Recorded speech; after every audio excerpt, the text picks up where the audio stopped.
I think life on Earth must be about more than just solving problems. It's got to be something inspiring, even if it is When Henry Ford made cheap, reliable cars, people said, "Nah, what's wrong with a horse?" That was a huge bet he made, and it worked. When Henry Ford made cheap, reliable cars, people said, "Nah, what's wrong with a horse?" That was a huge bet he made, and it worked.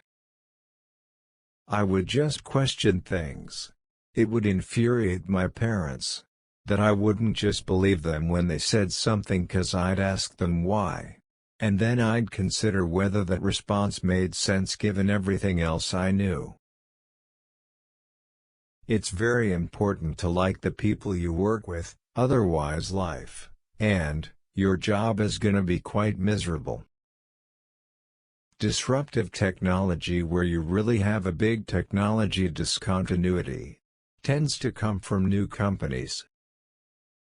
Disruptive technology, where you really have a big technology discontinuity, tends to come from new companies. I always have optimism, but I'm realistic. It was not with the expectation of great success that I started Tesla or SpaceX. If you get up in the morning and think the future is going to be better, it is a bright day. Otherwise, it's not.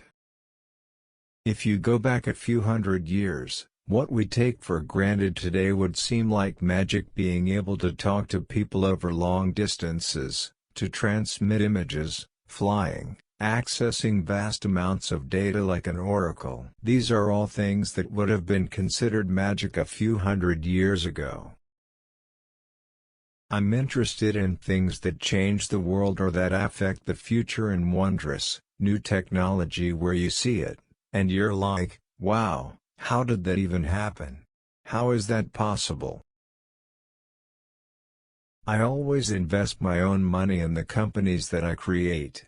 I don't believe in the whole thing of just using other people's money.